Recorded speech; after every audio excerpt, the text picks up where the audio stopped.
bienvenidos a esta semana especial que estamos teniendo aquí por la red Nuevo Tiempo de Comunicación titulada El Amor Vive. Estamos desde el 11 de abril y vamos hasta el día 17.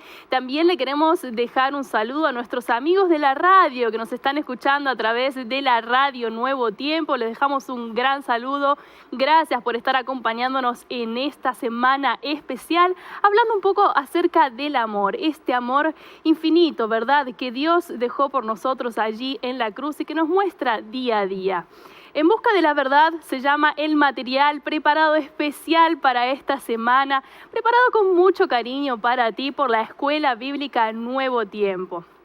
Te cuento un poquito sobre este material. Es muy importante que tú puedas solicitarlo a través de las redes sociales, lo puedas solicitar a través del número de WhatsApp que aparece en la pantalla. También lo puedes solicitar a través de la página nuevotiempo.org/estudio. Este material te ayudará a profundizar tus estudios sobre la palabra de Dios. Es una guía que es a la luz de la Biblia. Es muy importante que no te pierdas este material que es totalmente gratuito. Solicítalo ahora entonces a nuevotiempo.org/estudio. También al número de WhatsApp, voy a repetirlo una vez más, +55 12 98 100 14 60. Nuevamente saludamos a nuestros amigos de Radio Nuevo Tiempo que nos están escuchando todos los días a través de este medio, también a través de las redes sociales, a través de la página de Facebook de Nuevo Tiempo y todas las redes sociales en las que estamos transmitiendo. Esta semana estamos hablando del amor vive. Un amor que vive y un amor que Dios tiene hacia sus hijos. Dios no desiste de nosotros. También estamos viendo en esta semana el amor de la familia, cómo influencia el amor de Dios en la familia y también en la sociedad. No te pierdas entonces esta guía de estudio que te ayudará a aprender un poco más sobre estos temas. Solicítalas a través del sitio web de nuevotiempo.org/estudio o a través del número de WhatsApp. Y ya le damos la bienvenida, como todas las noches, al pastor Joel Flores, quien es el encargado de contarnos un poco más acerca de este amor inigualable. ¿Cómo está, pastor? ¿Cómo estás, Bienvenido. Melanie? Muchas gracias. Ya estamos listos aquí para poder tener este quinto encuentro ya de esta semana Así especial. es. Y bueno, como siempre, trayendo un mensaje de la palabra de Dios, que es la fuente del amor, y conociendo un poquito más del amor verdadero que vive en el corazón, en la familia, en las relaciones, en la espiritualidad, en todo. Y hoy vamos a ver que ese tiene que ser un amor que hay que priorizar. Así es, pastor. Vamos a hablar justamente de la prioridad, ¿verdad?, de este amor. ¿Qué le parece si pasamos a nuestro Muy sector bien. acá, como todos Vamos los días? entonces a dialogar aquí. Vamos a dialogar, pastor, acerca de este asunto que es tan importante, ¿verdad? La prioridad que uno tiene que tener con varias cosas, ¿verdad? Con el trabajo, con la familia, pero también el lugar que uno le deja a Dios en su vida, ¿verdad? Y creo que es una de las cosas que por ahí más nos cuesta, ¿verdad?, al ser humano, que es establecer prioridades. Hay tanto para hacer, tantas cosas que quizás de las cuales preocuparse, ¿verdad? Como recién mencionábamos, por ahí la familia, las amistades, el trabajo y tantas otras cosas. Pero pastor, quizá, ¿cómo podemos hacer para priorizar nuestra relación con Dios? O por ahí, ¿qué beneficios trae poner a Dios en primer lugar en nuestra vida? ¿Qué puede contarnos quizá desde su experiencia? ¿Cómo lo vive? Mira, Melanie, hay una frase que a mí me acompaña y yo intento todos los días repetirme para mí mismo. Si Dios no es el primero, todo es teoría. Si no hay relación, haga lo que haga para poder agradarle, simplemente va a ser teoría. Y Dios no quiere teoría, Dios quiere experiencias. Así es. Solo que esto se aprende, y a veces se aprende con dolor. No siempre uno coloca a Dios en primer lugar. Para poder colocar a Dios en primer lugar, tenemos que entender que nosotros somos prioridad para Dios. Un día Él dejó toda la gloria del cielo, dejó todo el coro angelical, dejó todo para poder venir. O sea, tú y yo somos prioridad. El asunto es por qué Dios no llega a ser prioridad en nuestra vida. Yo comencé mi ministerio, primero siendo capellán en 2 colegios adventistas, Colegio Bagua y Colegio Chiclayo. Luego tuve el desafío de tener mi primer distrito misionero. Todo pastor anhela pastorear, ¿no? Estar cerca de las personas. Y yo tuve 65 iglesias y congregaciones para atender. Mi primer distrito misionero, el distrito misionero es Santa Cruz A. Uno nunca se olvida, ¿verdad? No, jamás se olvida. Luego tuve el segundo distrito, Piura D, pero bueno, el primer distrito fue Santa Cruz A. ¿Sabes que durante todo ese tiempo que estuve allí, yo aprendí muchas cosas que los hermanos me enseñaron? ¿Qué cosa es tener prioridad? Yo pensaba que ya hacía mucho para Dios. Porque para poder visitar esos lugares, obviamente, no había movilidad para poder llegar. A veces tenía uno que caminar 4, 5, 6 horas con materiales cargados. A veces yo tenía que andar en burro, en mula. Mi movilidad allí era el caballo y todos esos Pero bastante animalitos. reducida. Solo que una de las cosas que me sorprendió, es ese fervor y ese amor que los hermanos me enseñaron. ¿Qué significa poner a Dios en primer lugar? Porque es fácil decir Dios es el primer lugar en mi vida. Mas, ¿qué hacemos cuando tenemos que elegir entre dos cosas? Entre algo que para mí es necesario y la obra de Dios. Un día, unos hermanitos llegaron y me dijeron, pastor, queremos hacer una conferencia en tal lugar. Yo le dije, está bien, yo todo mi apoyo, vamos, avanzamos, todo eso. Solo que yo nunca imaginé todo lo que vivirían ellos para poder realizar esa semana de evangelismo. ¿Qué sucedió? Estaban justamente en tiempo de siembra. Era el tiempo, el momento adecuado. Ellos postergaron la actividad que iban a hacer, con el cual ellos sobrevivían, para poder realizar esa semana. ¿Y sabes qué cosa es lo que me llenó de tanto amor el corazón? Esa gente, para poder realizar esa campaña de evangelismo, caminó 4 horas cargando un motor entre 4 personas. ¿Un motor para qué? Para poder iluminar el lugar, porque no había luz eléctrica. Ah, claro. Y con motor se iluminaba. 4 horas al hombro. Qué sacrificio, pastor. Y en la noche, con lluvia torrencial, así con focos, esos focos con pilas. Sí. Ellos venían de diferentes lugares caminando 1, 2 horas para poder traer a las personas para que ellos puedan escuchar el amor de Jesús. Ahí yo entendí una cosa. Una cosa es decir, Dios es el primero en todo, Dios está encima de todo.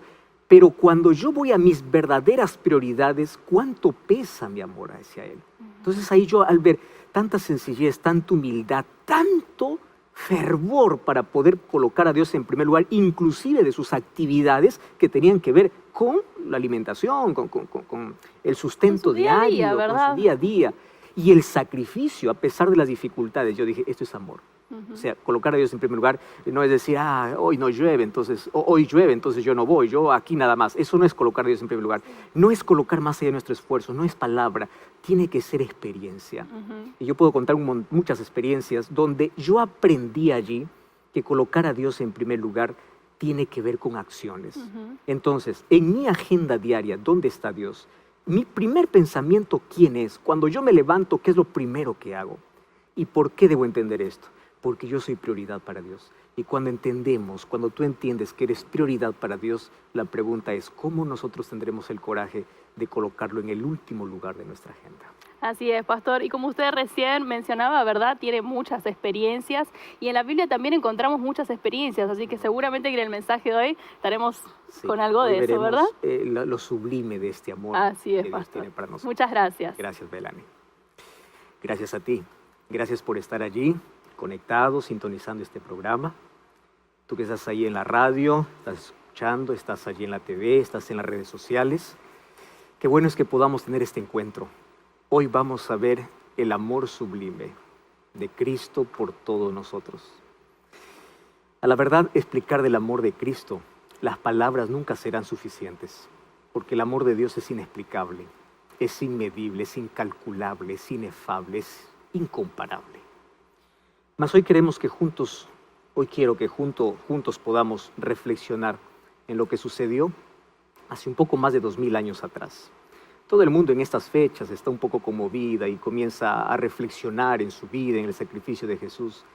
Y hoy te pido que podamos acercarnos lo más próximo, lo más cerca de la cruz para ver qué significa el amor de Dios.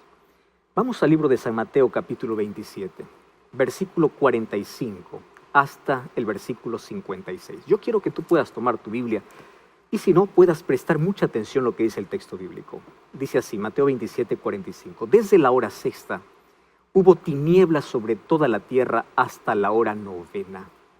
Cerca de la hora novena, Jesús clamó a gran voz diciendo, Elí, Elí, lama sabactani, Esto significa, Dios mío, ¿por qué me has desamparado? Algunos de los que estaban allí decían al oírlo, a Elías llama. Y al instante corriendo uno de ellos tomó una esponja, lo empapó de vinagre y poniéndole en una caña le dio beber. Pero otros decían, deja, veamos si viene Elías a librarle. Mas Jesús, habiendo otra vez clamado a gran voz, entregó el Espíritu. Y aquí el velo del templo se rasgó en dos, de arriba abajo, la tierra tembló, las rocas se partieron, se abrieron los sepulcros, muchos cuerpos de santos que habían dormido se levantaron.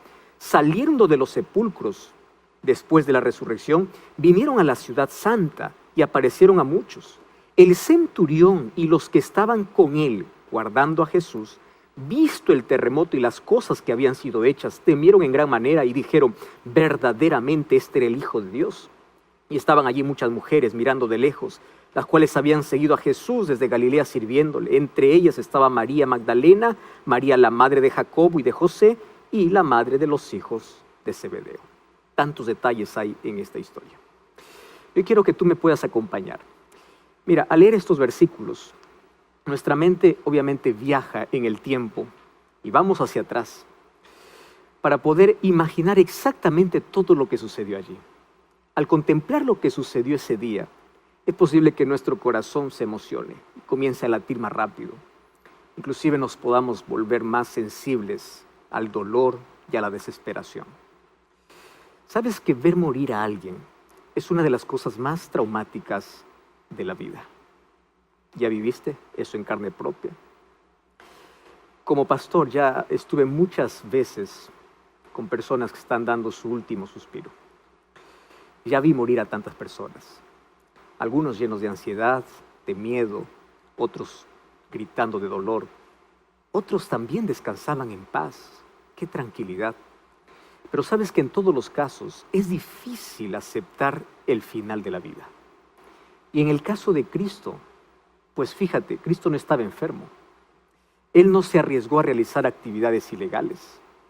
Ahora, Él estaba allí en la cruz. Y el solo estar en la cruz demuestra que la maldad del ser humano es tan grande al punto de condenar al único ser íntegro y puro que jamás existió en la historia humana. Y allí viene una pregunta. ¿Por qué es que la crucifixión que sucedió hace más de 2000 años es el hito más influyente en la religión, en la política, en la historia y en la filosofía? Lo que sucede es que en la cruz vemos al Todopoderoso, al Creador del cielo y de la tierra. ¿Cómo lo vemos? Sediento, herido, respirando con dificultad. Su apariencia está totalmente desfigurada. Entonces, ¿cómo podríamos hacer esto con el Creador del universo, con aquel que tanto nos ama? Digo, ¿cómo nos atreveríamos? Porque fue nuestro pecado que lo llevó a la cruz. Yo quiero que juntos podamos analizar aquí la narración de la cruz. Y quiero que juntos podamos ver aquí como si estuviera en un campo de batalla, una lucha dinámica entre Dios y su adversario. Esta es una lucha entre Dios y el diablo, entre la luz y la oscuridad, entre el pecado y la gracia. Y para estudiar esto, pues necesitamos ampliar un poco el contexto y analizar los versículos anteriores al cual nosotros hemos leído. Nosotros tendríamos que leer en sí a partir del versículo 32 hasta el versículo 45, porque hay muchos detalles en Mateo capítulo 27, versículo 32 al 45, muchos detalles que nos van a ayudar a entender el contexto general. ¿Y qué cosa presenta en los versículos anteriores? Bueno, presenta el avance de la maldad, del pecado, de Satanás contra Cristo. Aparece Satanás dando golpes terribles que abren heridas a Cristo. Y Satanás es cruel. Sabes que Satanás usó todos los medios necesarios para debilitar a Cristo. Y básicamente encontramos aquí 4 tipos de intimidación que la cruz provocó en Jesús. Vamos a analizar esos 4 tipos, esos 4 golpes con el cual Satanás pensó derrotar a Cristo. La primera acción puede entenderse como un golpe emocional. Sabes que en el versículo 33 dice que Jesús fue llevado a un lugar llamado La Calavera. Algunos piensan que el nombre de esta montaña era así porque a la verdad la montaña parece a un cráneo de un esqueleto. Y es allí donde Jesús fue llevado. Ahora, quiero que entiendan lo primero. El Calvario era un lugar de terror. Allí se podían ver trozos de cuerpo en descomposición por todas partes, ya que los muertos que allí eran crucificados no eran enterrados.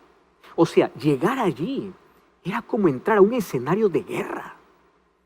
La destrucción se podía ver con los ojos, pero también con el dolor del alma. Nadie hacía turismo en ese lugar. Nadie iba a ese lugar de paseo. Al contrario, la gente evitaba estar cerca de ese lugar donde se aniquilaban a todos los delincuentes. Entonces, el lugar de la última batalla de la vida de Jesús fue una prisión de sentimientos. Satanás intentó golpear emocionalmente a Cristo. Porque literalmente Jesús fue llevado aquí al valle de terror, al valle de sombra y de muerte. Y con intensidad, el enemigo de Dios trató de destruir las emociones de nuestro Salvador. ¿Alguna vez te has visto afectado en alguna guerra mental? ¿Alguna vez tú has sufrido o sufres de ansiedad o crisis de pánico? ¿Alguna vez has sufrido o sufres de depresión? Quiero decirte una cosa. Jesús fue probado mucho más allá de nuestras capacidades emocionales. ¿Entiendes? Mucho más allá de todo lo que el ser humano puede soportar. Y Jesús resistió cada uno de estos golpes del diablo. Entonces, el primer golpe que Satanás intentó darle a Cristo para derrotarlo era un golpe emocional. La segunda acción de la maldad puede entenderse como un golpe físico. ¿Sabes que hoy es muy difícil terminar la distancia que Jesús caminó desde el pretorio de Pilato hasta el Calvario? Ahora, el problema no está en la cantidad de kilómetros que había que recorrer desde el pretorio al Calvario. El problema está en el estado de debilidad en el que se encontraba Jesús en ese momento. Lo más probable es que hubiera recibido, por ejemplo, más de 40 latigazos como castigo. ¿Sabes que el flagelo era el peor instrumento de tortura? ¿Por qué? Para poder flagelar o castigar a los delincuentes, tenían pedazos de hueso y plomo que estaban atados ahí a unas correas de cuero. Entonces aquel que levantaba el látigo, cuando caía sobre las espaldas, esos objetos penetraban profundamente en la carne, rasgaban el cuerpo. Hay datos incluso que muchos morían solamente con golpes. El vientre se abría y Jesús fue golpeado así, arrancando pedazos de su carne. Además de este castigo terrible, recuerda que Jesús también había sido golpeado en la cabeza con una caña. Y eso le dejó con el rostro totalmente desfigurado. También recuerda que le habían colocado una corona de espinas gruesas allí en su cabeza que le atravesó el cuero cabelludo. Ahora, en esta condición de debilidad, los soldados romanos colocaron sobre Jesús una pesada cruz que no fue hecha para él, sino para Barrabás. Y quiero que entiendas que en el cuerpo de Jesús no había un espacio que no había sido golpeado. Él sufrió los peores y crueles golpes. No había un centímetro de su piel que no esté golpeada. Ahora imagina, caminar en esas condiciones hacia la cruz, pues causó el mayor dolor físico. Ese fue un camino de sangre, un camino de dolor emocional, como también de dolor físico. Y en intensa agonía es donde se levantó el martillo para poder perforar las manos y los pies. A estas alturas quedaba poca sangre en las venas de Jesús. Jesús estaba debilitado, Jesús estaba deshidratado, Jesús sufrió una minusvalía física, estaba débil. Sin embargo, él soportó su dolor con firmeza. El texto bíblico dice que alguien trató de darle allí una bebida para poder adormecer su mente y disminuir el dolor. Pero él rechazó. Y rechazó porque para destruir el pecado, él no podía ser anestesiado. Él tuvo que sufrir con toda la intensidad posible de la angustia el pecado de toda la humanidad. Por eso es que nunca entenderemos el tamaño del dolor, pero tampoco entenderemos el tamaño del amor de Jesús. Nunca podremos entender. Pablo dijo por eso, ¿qué podrá separarnos del amor de Cristo? Romanos capítulo 8, versículo 39. Si Él ya nos demostró infinitamente cómo nos ama, ¿tú crees que nadie se preocupa por ti? Cambia tus pensamientos y mira la cruz. ¿Crees que nadie te ama? Mira la cruz. Tú eres el amor eterno de Dios. No mendigues amor. Solo tienes que corresponder al mayor amor. Ese amor que va a llenar tus vacíos, que va a curar tus heridas. Ese amor que no puede ser comparado ni siquiera con el amor de papá y el amor de mamá. Es ese amor infinito, ese amor ilimitado, ese amor incomprensible. En el nombre de Dios te digo que tu futuro fue escrito con sangre, por eso tu futuro es glorioso. Mas Satanás dio un tercer golpe, la tercera acción de maldad puede entenderse aquí como una amenaza política e ideológica. Ahora voy a explicarte mejor. ¿Sabes que cuando Poncio Pilato recibió a Jesús, lo juzgó y lo sentenció a muerte, la persecución a él pasó de la esfera religiosa de Israel a la esfera política del mayor imperio de la humanidad, que era en ese tiempo, pues, Roma. Ahora, en este momento, recuerda que los enemigos de Jesús todos se aliaron. Estaban judíos, estaban gentiles, estaban religiosos, estaban políticos. Y en ese momento, Cristo se convirtió en el enemigo número 1 del imperio romano. Este proyecto de persecución, pues puede entenderse como una alianza diabólica, una alianza del mal. Y obviamente que esta alianza del mal involucró las esferas política, económica y religiosa. ¿Sabes que Jesús llegó a ser visto como el mayor peligro para el estilo de vida del poder romano? La configuración de ese pacto se puede ver en la cruz, porque dice que se colocó una placa sobre la cabeza de Jesús. ¿Y qué cosa decía en la placa? Este es Jesús, el Rey de los judíos. Pero qué interesante, cuando vamos al Evangelio de Juan, Juan dice que esta frase fue escrita en 3 idiomas. ¿Cuáles fueron los idiomas? Fue escrita en hebreo, en griego y en latín. La pregunta es, ¿por qué en 3 idiomas? Bueno, te explico. El idioma hebreo era el que mejor expresaba el pensamiento religioso de aquellos días. El idioma griego era el que mejor expresaba el pensamiento económico de aquellos días, ya que fue el idioma que trascendió el imperio y las transacciones comerciales. Y la lengua latina, o el idioma latín, ¿por qué fue colocado allí? Bueno, porque era lo que mejor expresaba el pensamiento político y filosófico de aquellos días, ya que era la lengua de los romanos. Entonces aquí vemos los intereses políticos, religiosos y económicos. Todo esto se unió para poder derrotar, luchar contra Jesús y contra su reino. ¿Quién estaba detrás? Satanás.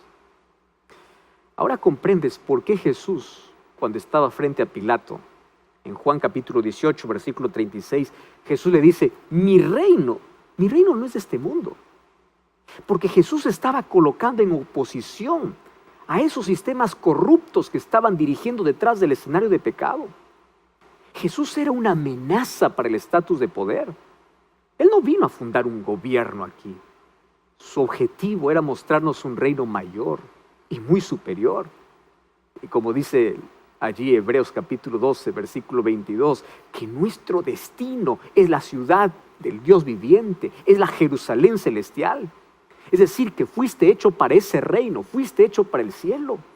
Entonces tú no tienes que mirar solamente el aquí y el ahora, tú tienes que mirar el allí y el más allá. Porque es allí donde Dios quiere llevarte. Querido, no cambies, por favor, el reino de Dios. por el reino de este mundo, por este imperio lleno de mentira. Sin embargo, hay una cuarta acción. Esta cuarta acción se conoce como el cuarto golpe de Satanás. Y esto era una amenaza espiritual. ¿Entiendes? Ahora fíjate.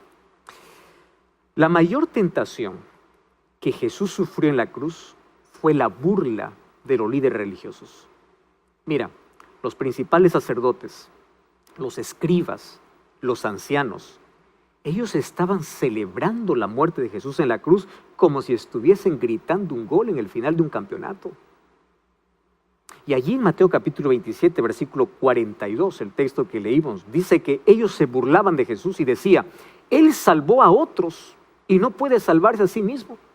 ¿Y qué cosa decían? Ahora, baja de esa cruz y creeremos en ti. Préstame atención aquí. Para ti y para mí, esto no es una tentación.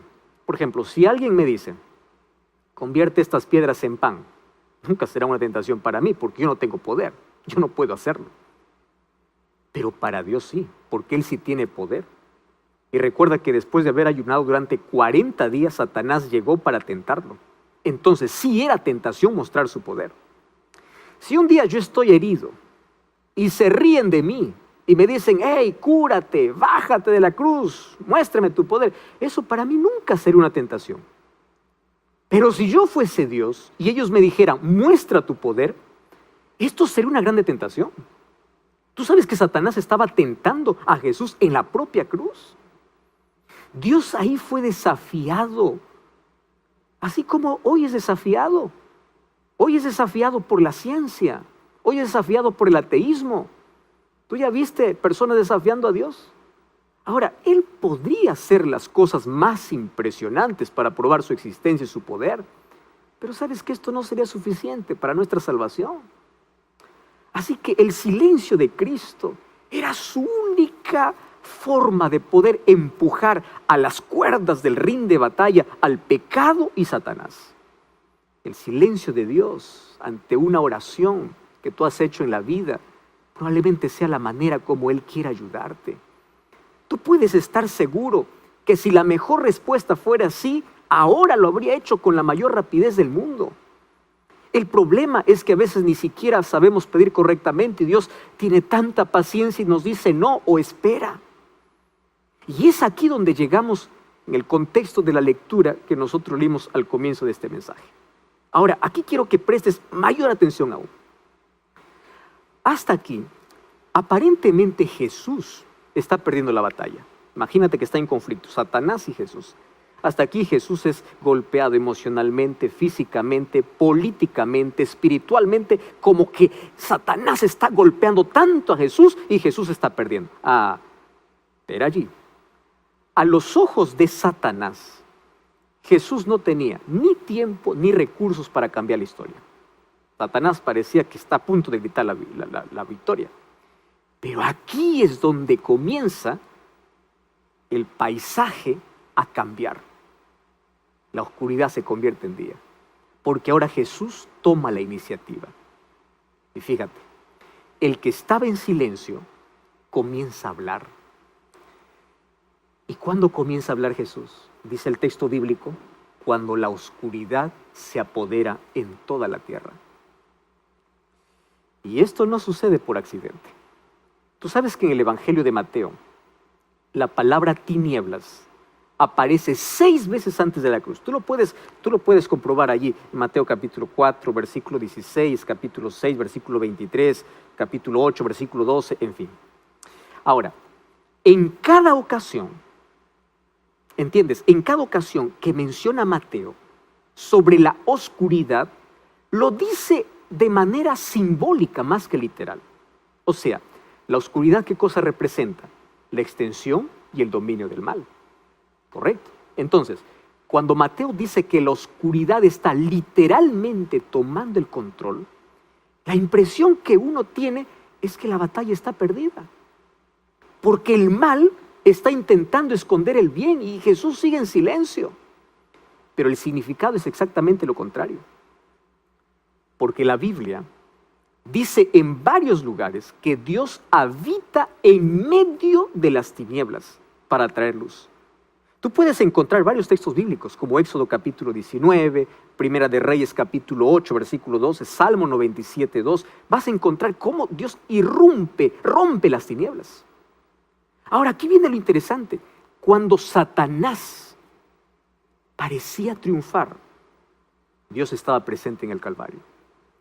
Porque la oscuridad muestra al Padre apareciendo en la escena. Y esta imagen es muy significativa. Porque las tinieblas, ¿recuerdas tú que fueron la penúltima plaga que cayó sobre Egipto antes de la muerte del Cordero Pascual? ¿Recuerdas? Dice que en Egipto hubo 3 días de oscuridad. Eso está en Éxodo capítulo 10, versículo 21. Y en la cruz no hubo 3 días, en la cruz hubo 3 horas. Y es interesante notar que en la Biblia encontramos que el día del Señor o el día de juicio es descrito por los profetas como día de tinieblas. Cuando tú vas a Amós capítulo 8, versículo 9, dice, acontecerá en aquel día, dice el Señor, que Él pondrá o hará que el sol se ponga al mediodía y oscureceré sobre la tierra brillante. Cuando tú vas al libro de Sofonías, capítulo 1, versículo 15, dice que el día de la ira de Dios es un día de angustia, un día de alboroto, un día de desolación y un día de tinieblas. Un día de nubes y oscuridad. Wow. O sea, la cruz fue la mejor demostración de lo que será el día del juicio. El fin llegó a la cruz, pero ¿el fin de qué? En el momento del juicio es cuando Cristo habla. Ahora ya no puede guardar en silencio, ya no puede quedar en silencio. Entonces, la primera acción de Cristo contra el golpe del pecado fue gritar en medio de la oscuridad. Y Él grita, Elí, Elí, lama sabactani, que significa, Dios mío, ¿por qué me has desamparado? Y la multitud que vio esta escena entienden el mensaje de Jesús en la perspectiva equivocada. Jesús no estaba reclamando simplemente que el Padre lo había abandonado o la ausencia del Padre. Él se está refiriendo a una profecía mesiánica que aparece en Salmos capítulo 22. Y en Salmos capítulo 22 ya encontramos las palabras que Jesús iba a decir. Dios mío, ¿por qué me has desamparado? Aquí indica el sufrimiento y la victoria del Mesías. Ahora es interesante que Salmos capítulo 22, versículo 24, mira lo que dice el versículo 24. Porque no menospreció ni abominó la aflicción del afligido, ni de él escondió su rostro, sino que cuando él clamó, le oyó. ¿Quién le oyó? El Padre. O sea, el mismo Salmo que conoció Jesús hablaba del compromiso de Dios para hacerse presente en medio de la oscuridad, en medio de la sombra y de la angustia. Y es así que Jesús comienza su victoria contra el pecado. Primero deshaciendo la idea de que cualquier amenaza emocional podría vencer en la cruz. En esta guerra mental, Jesús usó las Escrituras como su referencia frente a los miedos, a las sombras, a la incertidumbre por el abandono del Padre.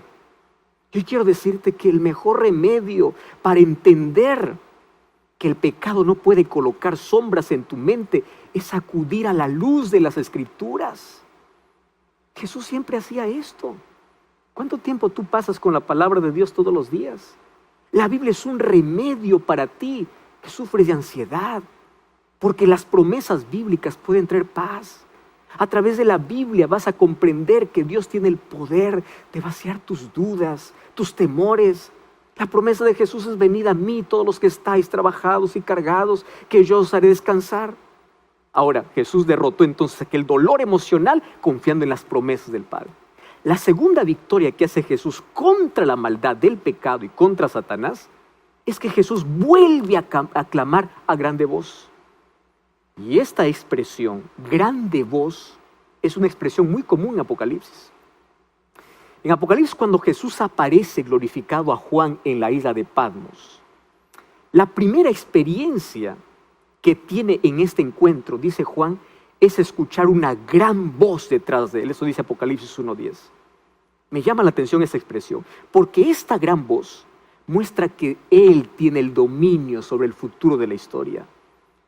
La mejor respuesta que Jesús pudo dar para el pecado ante las amenazas físicas, ante el dolor, ante los azotes que recibió, ante el golpe del enemigo, fue recordarles a todos ahí en la cruz que la próxima vez que Él levantaría la voz para gritar sería cuando aparecería como el Hijo del Hombre.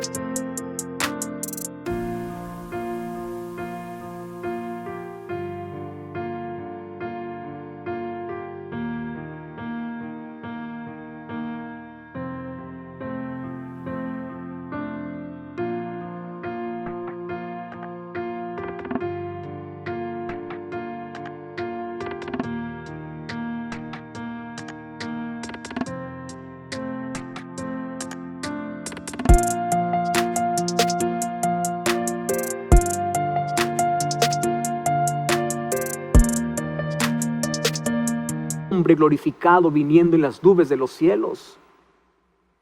Y de esta manera Jesús se proclamó victorioso sobre la tortura, sobre los castigos físicos del pecado, señalando su poder, su autoridad y su gloria.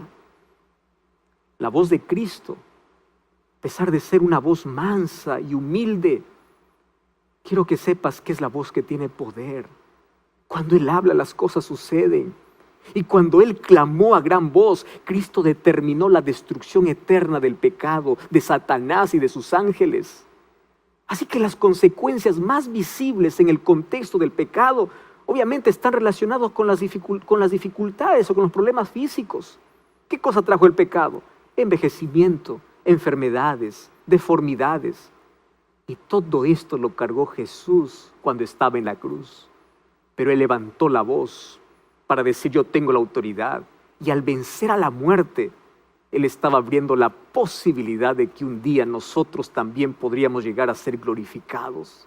Por eso es que el apóstol Pablo habló de esta maravillosa promesa cuando vas a 1 Corintios 15, 52, 53. Como me encanta esa promesa cuando dice: en un momento, en un abrir y un cerrar de ojos, sonará la última trompeta. La trompeta sonará, los muertos resucitarán incorruptibles, o sea, perfectos, y todos nosotros seremos transformados. O sea, la gloria de Cristo será también nuestra gloria. Aquel Cristo de la cruz levanta la voz, incluso aunque esté atado en un madero, Él proclama su poder, porque dentro de poco tiempo escucharemos otra vez más el grito de victoria, cuando se escuche de nuevo esa grande voz y los sepulcros se abran, resuciten los muertos que han descansado por fe en Cristo. El apóstol Pablo dice que también nosotros seremos transformados a imagen y semejanza de Dios. Entonces, si te preocupas demasiado por tu apariencia física, tienes algún problema, deformidad, mira la cruz. Ningún cirujano plástico podrá hacer la imagen de la gloria de Dios. Tu problema no se resuelve con una cirugía. Tu problema se resuelve con la fe, porque todos los problemas físicos desaparecerán en el día de la glorificación, cuando Jesús con fuerte voz nuevamente hable, y ese día se acerca. La tercera victoria que Jesús tiene contra Satanás, contra el pecado, es cuando Él dice: Padre, te entrego mi espíritu. Jesús había dicho en Juan capítulo 12, versículo 24, si el grano de trigo no cae en la tierra y muere, queda solo. Pero si muere, da mucho fruto. Por eso que cuando llegó el momento de su muerte, Él supo que sus frutos se multiplicarían. Así es como Jesús entregó su espíritu, no como perdedor, sino como vencedor. Y sabes que poco tiempo después vinieron las primicias de su victoria sobre el pecado. Porque el velo del santuario se rasgó de arriba a abajo, el texto dice así.